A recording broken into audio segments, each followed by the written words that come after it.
Be careful who you lynch. They tried to lynch Dr. King. J. Edgar Hoover said, we got to stop him. Send in COINTELPRO. He's saying too many things. He's coming out against the war on Vietnam. But Dr. King would not stop, because when people try to crucify you, when they try to lynch you, you end up getting lifted up. And during your crucifixion experience, you will see things that no one else can see. You can walk into Mississippi Mason Temple and say, I've been to the mountaintop. I may not get there with you, but I've been to the mountaintop. I've been through many dangers, toils, and snares, but there are things I can see up here after my experience that I could not when I was down there. Be careful who you try to lynch. And so I got to get out of here, y'all. It's Easter. Got to go. It would seem as if the story ends here. But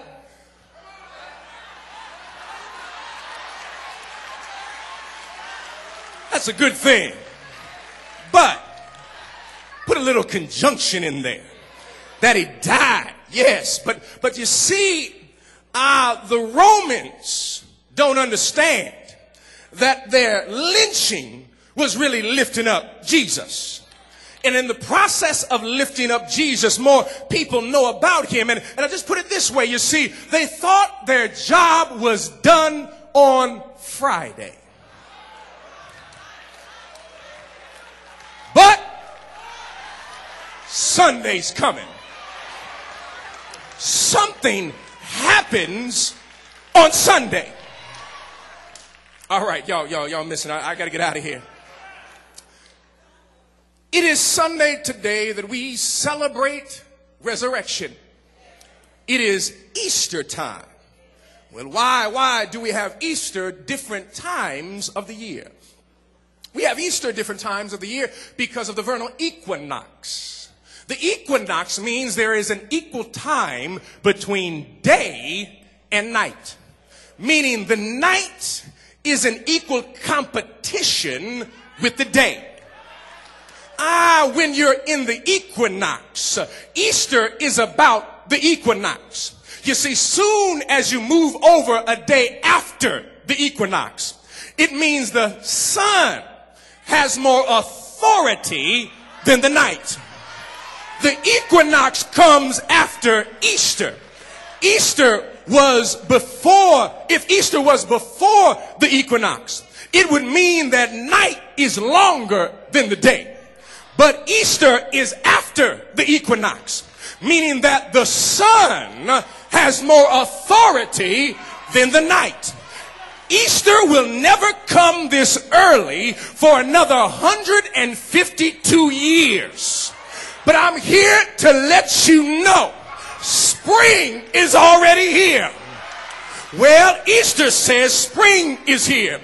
You see, spring means that something's under the ground that you can't see, but is about to burst forth.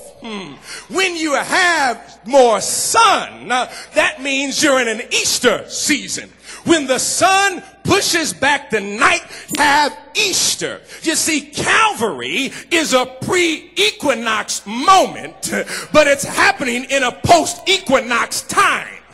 In other words, Calvary says night has more power. But you see, Friday happens after the equinox, which means that the sun is pushing back the night. And you see, what they didn't know is that on Friday, there was the sun pushing back. The horror of Friday night does not have as much power after the equinox. The sun has more authority. Wherever the sun goes, night has to leave. because night can't take over the sun.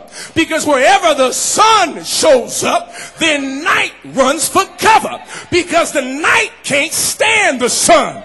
Because night has to run and leave when the sun shows up. And I'm here to let you know, no matter what's going on in your life, if you've got the sun shining in your situation, if you've got the sun shining in your life, if you've got the sun shining in your family, I'm sorry, I'm not talking about the S-U-N, I'm talking about the S-O-N. That's why this is Sunday, not the S-U-N, but the S-O-N, that the light is coming over, the light is taking over the night, and God has so much more power, and so the sun is in control. And I want you to know that if you want to have some good news in your life, just keep the sun shining.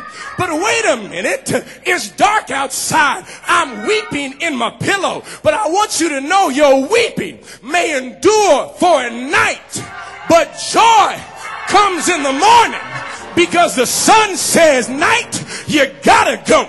Night says, I want to stay. But the sun said, you can't stay in the same place I am, because two entities cannot occupy the same space together. And I'm here to let you know that Sunday's coming, that the sun is already here, that spring is coming, that the flowers will burst forth.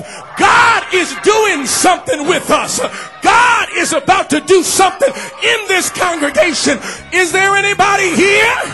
Are you ready to see what God is about to do? The sun, the sun, the sun, the sun, the sun, the sun has more power.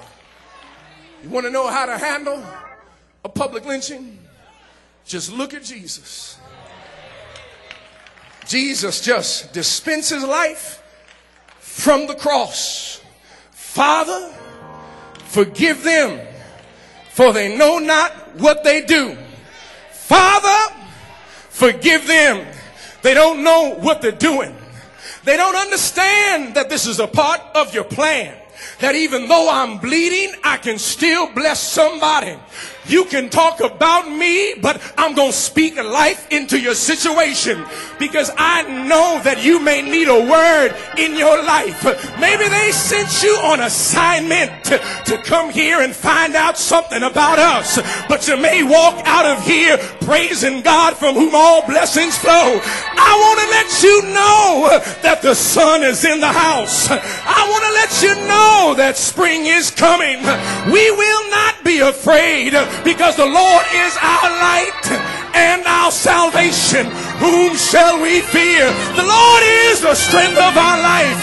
Whom shall we be afraid? We will not fear, because the sun